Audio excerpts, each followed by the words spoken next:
আসসালামু আলাইকুম প্রিয় শিক্ষার্থী বন্ধুরা, আমরা আজকে আলোচনা করব তোমাদের নবম দশম শ্রেণীর দ্বিতীয় অধ্যায় জীবকোষ ও টিস্যু নিয়ে। আমরা আজকে মূলত আলোচনা করব জীবকোষ নিয়ে। আমরা আগের শ্রেণীগুলোতে পড়ে এসেছি জীবকোষ হচ্ছে বা কোষ হচ্ছে জীবদেহের একক। বিজ্ঞানী লিও এবং সিকেভিস 1969 সালে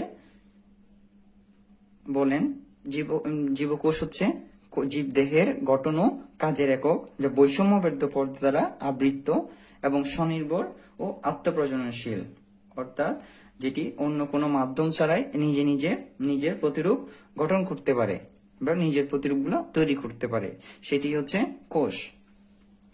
তাহলে আমরা এখন শুধু কোষ মানে জীবদেহের একক এটি লিখলে হবে না, এখন লিখতে হবে কোষ হচ্ছে জীবদেহের গঠন ও কাজের একক, যেটি বৈষম্যবদ্ধ পর্দা দ্বারা আবৃত এবং স্বনির্ভর ও আত্মপ্রজননশীল।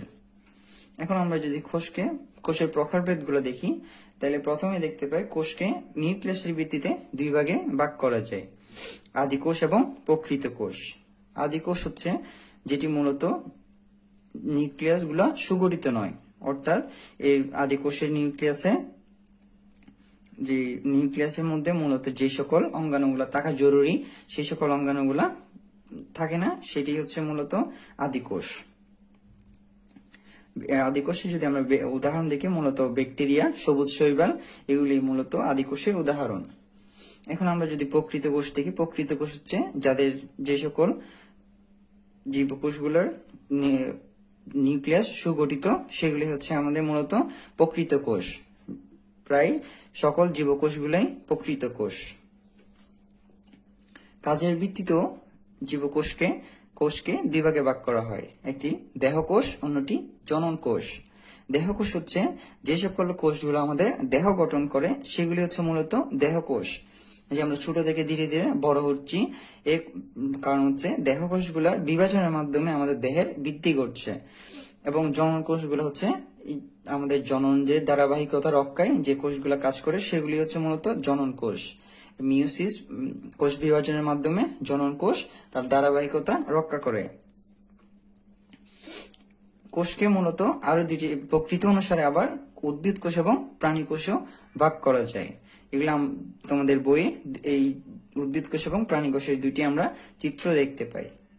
পরবর্তীতে আমরা চিত্রগুলো দেখে এর বিস্তারিত আলোচনা করব। আমরা যদি কোষকে অণুবীক্ষণ যন্ত্রে দেখি, তাহলে আমরা কিছু অঙ্গাণু দেখতে পাই। এগুলোর মধ্যে হচ্ছে কোষ প্রাচীর রয়েছে, প্রোটোপ্লাস্ট রয়েছে। প্রোটোপ্লাস্টকে যদি আবার দেখি আমরা, তাহলে আমরা পাই প্রোটোপ্লাজম এবং নির্জীব বস্তু। এই নির্জীব বস্তু হচ্ছে কোষের যে বর্জ্য পদার্থগুলো রয়েছে, সেগুলি হচ্ছে মূলত এই নির্জীব বস্তুগুলা। প্রোটোপ্লাজম হচ্ছে মূলত কোষের সজীব বস্তু। প্রোটোপ্লাজম হচ্ছে কোষের মধ্যে যে অর্ধস্বচ্ছ তকতকে জেলির মতো বস্তু রয়েছে, সেটি হচ্ছে প্রোটোপ্লাজম। কোষ ঝিল্লি ঘেরা সাইটোপ্লাজমীয় অঙ্গাণু এবং নিউক্লিয়াস নিয়ে মূলত হচ্ছে প্রোটোপ্লাজম গঠিত। সাইটোপ্লাজমীয় অঙ্গাণুগুলো আমরা পরবর্তীতে এই চিত্রের মধ্যে অবস্থানগুলো দেখব। আমরা যদি এখন প্রাণীকোষটা লক্ষ্য করি, তাহলে দেখতে পাই প্রাণীকোষের সর্ববাইরের অঙ্গাণুটি হচ্ছে কোষ ঝিল্লি। এখানে একটা জিনিস মাথায় রাখতে হবে, প্রাণী কোষের ক্ষেত্রে কোনো কোষ প্রাচীর থাকে না, কোষ প্রাচীর থাকে উদ্ভিদ কোষের ক্ষেত্রে।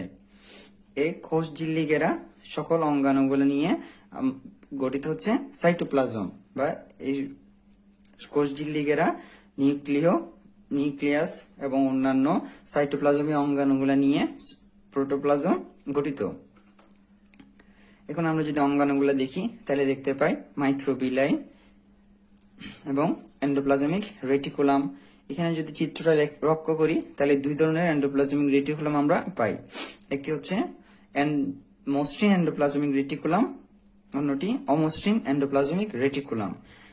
যে সকল রেটিকুলাম গুলা নিউক্লিয়াস থেকে দূরবর্তী অবস্থানে, সেগুলো হচ্ছে মসৃণ এন্ডোপ্লাজমিক রেটিকুলাম, এবং যেগুলো নিউক্লিয়াসের নিকটবর্তী, সেগুলো হচ্ছে অমসৃণ এন্ডোপ্লাজমিক রেটিকুলাম। এখন আমরা অঙ্গাণুগুলো যদি দেখি, তাহলে পাই লাইসোজোম। লাইসোজোমকে কোষের আত্মঘাতী কণা বলা হয়। এখন পাই আমরা সেন্ট্রোসোম, গলগি বস্তু। গলগি বস্তু হচ্ছে গলগি বস্তুকে কোষে প্যাকেজিং কেন্দ্র বলা হয়, এবং রাইবোসোমকে বলা হয় কোষের প্যাকেজিং। রাইবোসোমকে বলা হয় কোষের প্রোটিন ফ্যাক্টরি। এরপরে আমরা যদি নিউক্লিয়াস দেখি, নিউক্লিয়ার মেমব্রেন, নিউক্লিয়ার রন্ধ্র এবং ক্রোমাটিন বস্তু নিয়ে আমাদের গঠিত হয় নিউক্লিয়াস। নিউক্লিয়াসকে কোষের প্রাণকেন্দ্র বলা হয়। এখন আমরা আরেকটা অঙ্গাণু দেখতে পাচ্ছি, মাইটোকন্ড্রিয়া। মাইটোকন্ড্রিয়াকে বলা হয় কোষের পাওয়ার হাউস।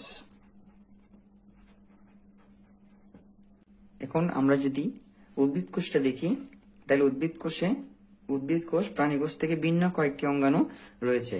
যদি উদ্ভিদ কোষ দেখি, তাহলে উদ্ভিদ কোষে আমরা কোষ প্রাচীর পাই, যেটি সেলুলোজ নির্মিত, যেটি প্রাণী কোষে থাকে না। উদ্ভিদ কোষে কোষ গহ্বর থাকে, যেটি প্রাণী কোষে থাকে না। তারপর উদ্ভিদ কোষে রয়েছে ক্লোরোপ্লাস্ট, যেটা প্রাণী কোষে থাকে না। এই উদ্ভিদ কোষের ক্লোরোপ্লাস্টটি মূলত কারণে উদ্ভিদ নিজে খাদ্য নিজে তৈরি করতে পারে। তাহলে আমরা পার্থক্য আসলে নিশ্চয়ই এই পার্থক্যগুলা লিখতে পারবো।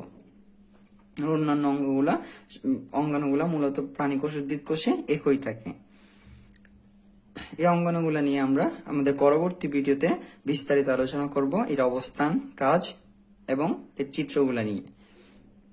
যদি আজকের ভিডিওতে কোনো বুঝতে অসুবিধা হয়, নিশ্চয়ই আমাদের কমেন্ট সেকশনে জানাবে। ধন্যবাদ।